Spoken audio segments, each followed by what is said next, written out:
Welcome back to Cinema Corner. I'm Blake, and I'm here with my co-hosts, Alex and Josh. And today we are doing Cinematasks Volume 16, I believe, if I'm not mistaken. Can't believe we've already done 16 of these. As of last time, this was the movies assigned. Blake gave me Dolittle. I gave Josh The Place Beyond the Pines, and Josh gave Blake True Grit, the more recent one. So, yeah, I'll just get this out the way. I'm gonna keep it short, sweet. My movie was Dolittle. It was certainly a movie. Okay. The amount of top actors that were in this is just preposterous. Some that were just in the movie as humans, and some that were just animals. That was nuts. Like Tom Holland is in there, John Cena's in there. I mean, it was just fucking nuts. Yeah, it just right off the bat, Dolittle being able to talk to animals, cool. But how that is it's definitely a choice. Why is he speaking the animals' language? And it's just odd that that's the way that they chose to do it. Let alone the fact that this kid, right, that just was shoehorned in there somehow because he shot a squirrel, and then just magically, and it just shoehorns them into the plot of what is supposed to be the plot of the movie. He eventually starts to learn, but like that still makes no fucking sense. I don't know. This movie just made no sense whatsoever when it came to the speaking to animals part, and it just made it feel like Dolittle was not special if the kid can just learn how to speak to animals, but he's speaking to them in their own language. Which, again, what the fuck decision is that? Why not just have him be the only one that can speak to animals? Have him speak whatever language, in this case English, to them, and they just understand. I feel like that just make more sense instead of having to be all weird and shit and have him speak a bajillion different animal languages. So right off the bat, just there's that. The whole plot of him having to one, his wife dies, and he's obviously shut himself away from the world. Cool, I guess. And then with him having then to go back into the world because the queen who gave him the property is like, I guess the deed was only until her life ends, not his. So then he has to then save her life because she's fallen ill. It's just, I don't know, a lot. I was going to say Javier Bardem. Antonio Banderas is in the movie as like his father-in-law, technically. I thought that sequence was cool, I guess. But other than that, just this movie was a whole lot of big actors getting paid, I'm sure, a lot of money to do a mediocre job. And then RDJ at some points was just like, "What are we doing, man?" Yeah, this was just not a good time. It was a lot to process, and at the same time, just mind-boggling to me. So yeah, but with that said, the rating for this movie is I'm going to give it a 2. There's certain sequences where they look decent, but yeah, this was just a waste of my time. I mean, did it not get you ready for Doomsday?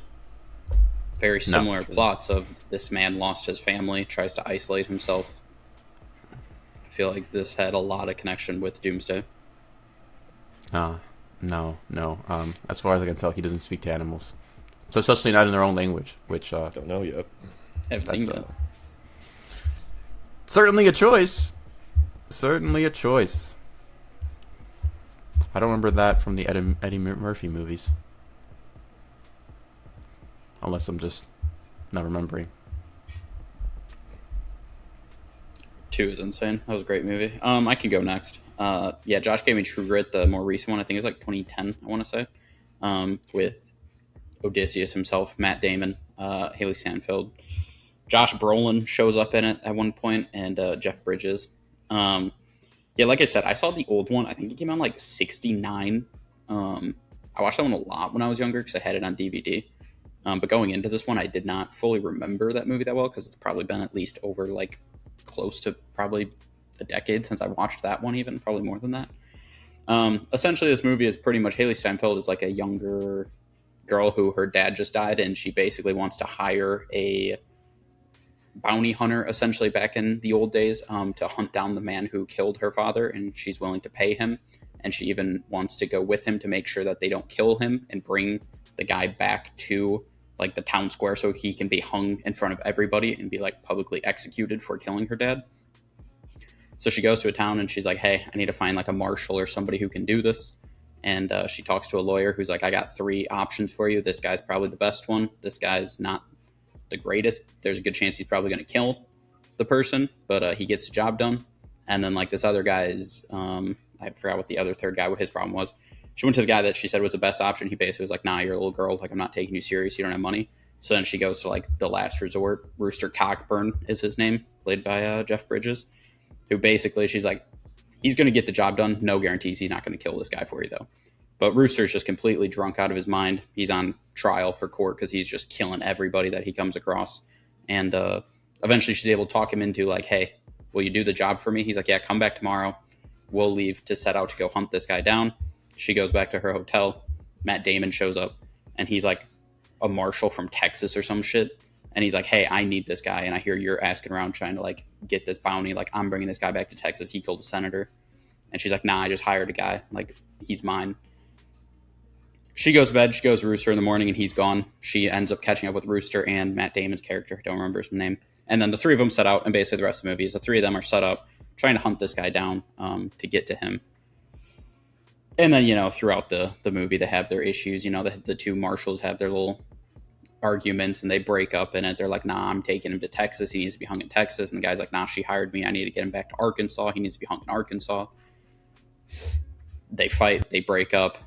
They have like this really nice relationship, Haley Steinfeld and Jeff Bridges, kind of like he's like, even though he's a drunk, he like does actually like care for her a little bit and is like trying to teach her like about being out in the wild and stuff like that. He's not just some dick. Well, like Matt Damon's pretty much just like, fuck this little girl. She's just going to like slow us down. Like, why are we even bringing her with us? Blah, blah. And eventually they catch up with the gang. One thing leads to another. Rooster Cockburn has an epic duel on a horse, kills like 4 people, just riding into them, shooting them. And pretty much she gets bit by a snake, and Rooster just like gives up everything to like carry her all the way into town so that she can get medicine, and she survives. And that's pretty much the movie, essentially. This movie is really honestly carried by just like the 3 of them on their journey and just like the conversations of things that happen on it. And all around, it's good acting by the 3 of them. Haley, I think, could be completely making this up. There's a chance she got an Oscar nomination for this movie at that age. I could be wrong on that, but I thought she did. And I mean, I thought she did good, especially for being, I mean, at that time, she probably had to have been somewhere around like, I don't know, early teens, I would guess. So I thought she did really, really good. But other than that, I mean, like I said, they definitely carry it. It's not like the most interesting story. It's not the most like whatever. Whenever there is some action, it's pretty whatever. Overall, I mean, it's a good movie, but I didn't think it was anything too special. So for that reason, I gave it a 6.5 out of 10.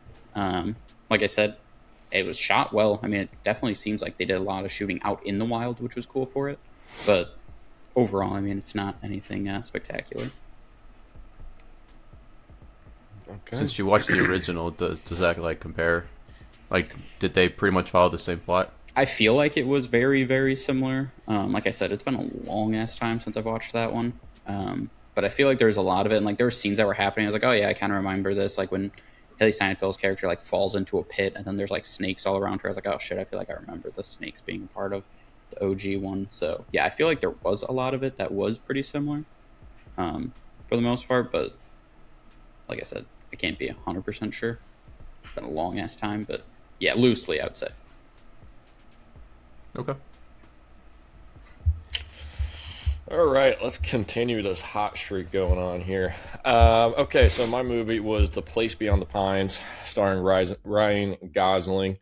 and a shit ton of other people. Don't know if you knew that when you gave this to me. It has Bradley Cooper, Eva Mendes, Mahershala Ali.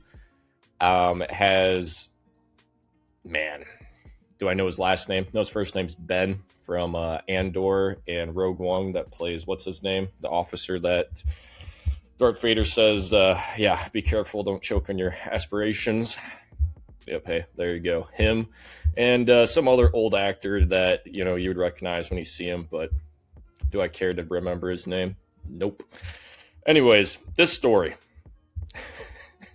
First off, for a second there, I thought I was going to be watching Drive for the first time ever, because it was very much focused around just Ryan Gosling's character. His name's Luke. It was very focused around his like racing ability and his being a great driver, mainly on a motorcycle.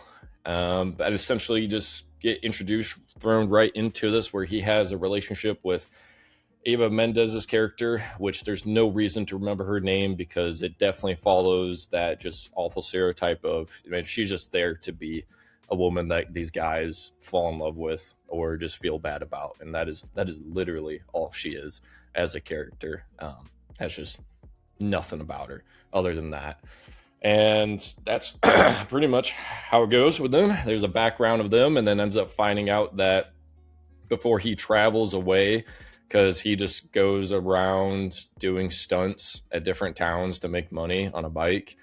And he was about to leave, and then he ended up finding out that Ava's character is pregnant with his kid. Not pregnant with his kid, had a kid that was his. And so then he's like, well, shit, I can't leave now. All of a sudden, I got to be a good guy, and I got to be a dad. You know, I can't just be this piece of shit that just, you know, fucks chicks and then drives motorcycles.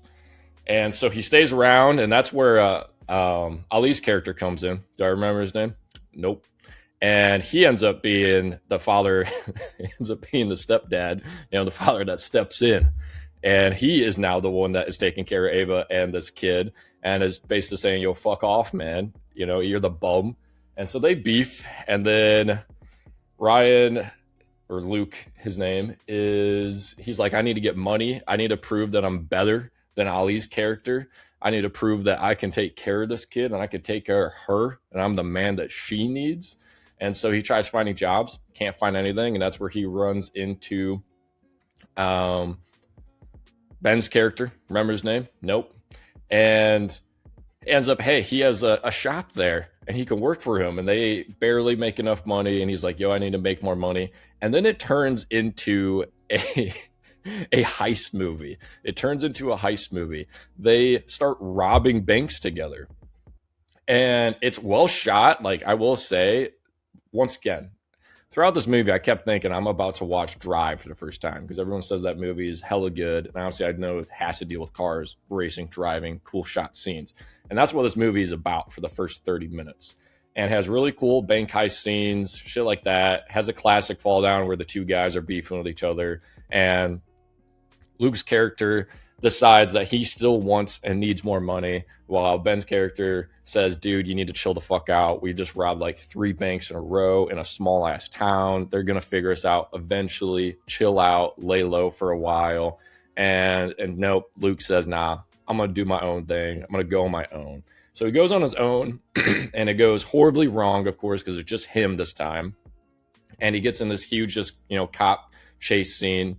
And then Bradley Cooper gets introduced at this moment. He plays a cop. He plays Avery Cross. Remember that name.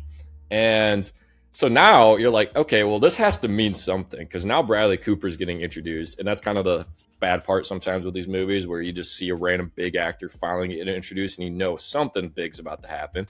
And that big thing that happens is fucking Avery kills and shoots and kills Ryan Gosling's character, Luke. So Ryan Gosling's out of the movie after the first like 20, maybe 30 minutes. He's gone. And now you're like, what? Okay. All right. This isn't the end of the movie. You still have like, it felt like 2 more hours, but an hour and a half. And so what's next? Right. And so now it switches from main character being Luke, it goes to Avery Cross, Bradley Cooper's character. Now Avery is the main character. And now you see his point of perspective from life and what happens following him shooting and killing Luke. By the way, he shot first too. That was a big point.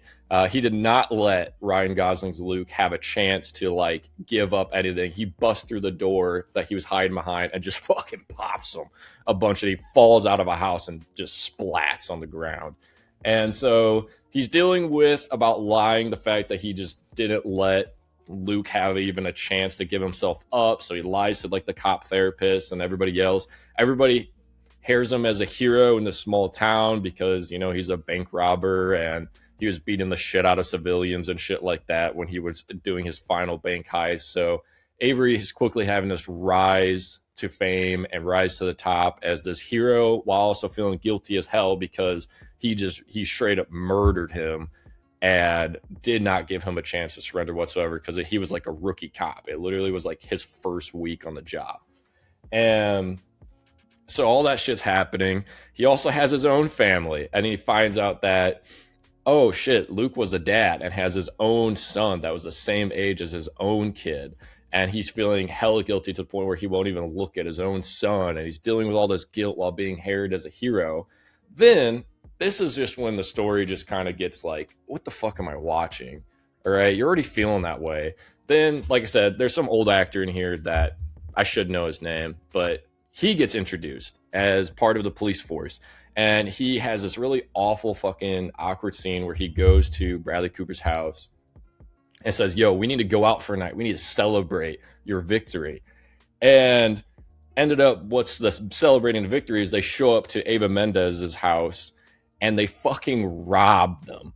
They fucking rob him because Luke stashed his cash there. Because the whole point of him doing the bank heist was trying to give the money to Ava and his kid to be like, I'm the man. Fuck Ali. Come back to me.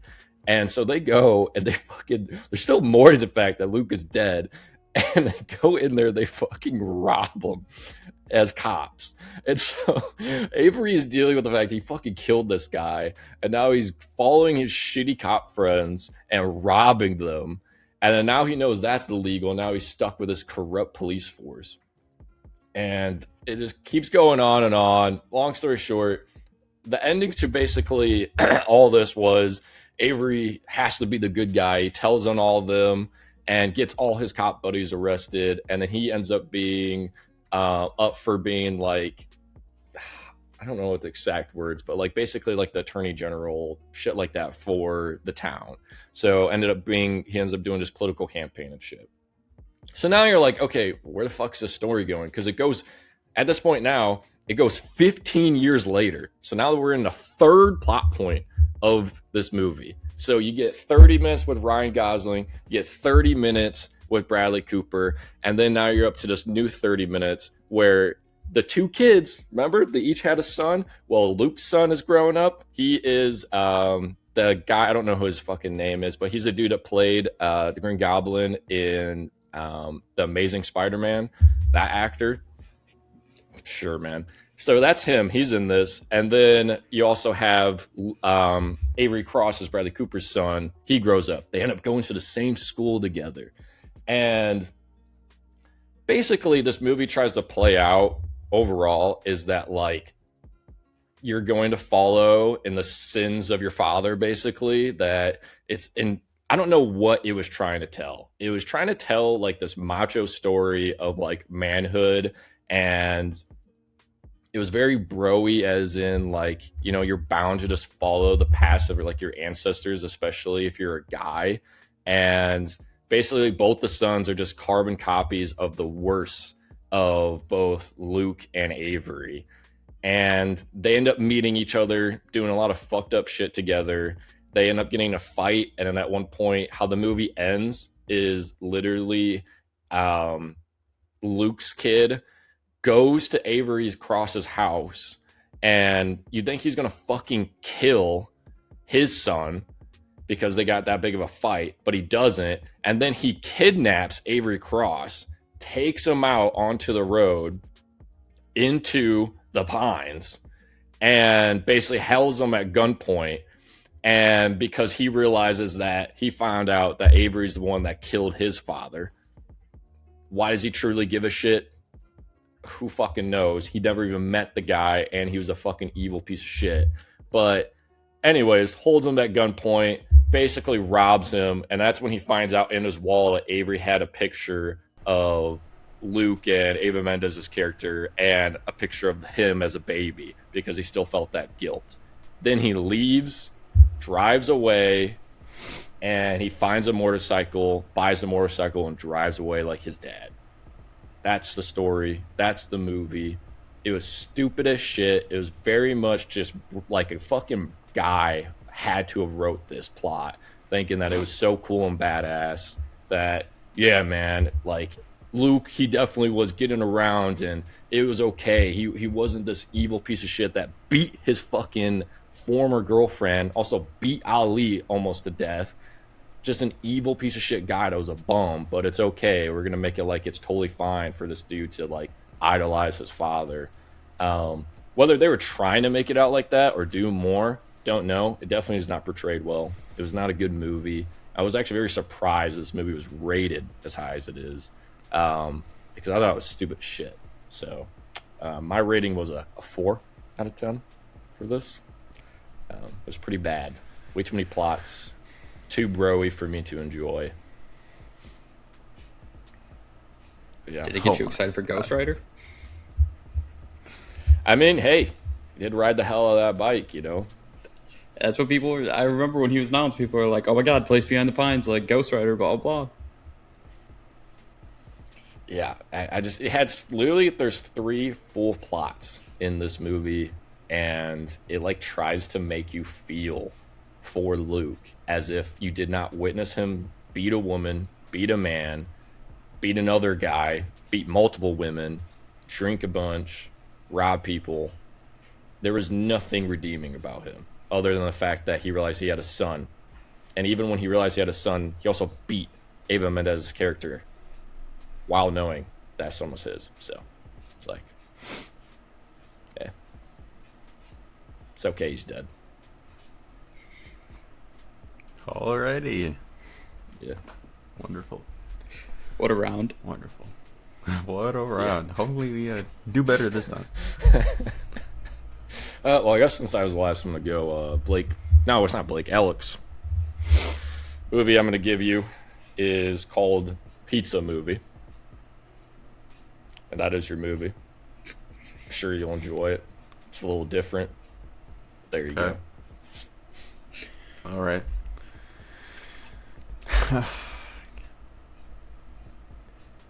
For Blake,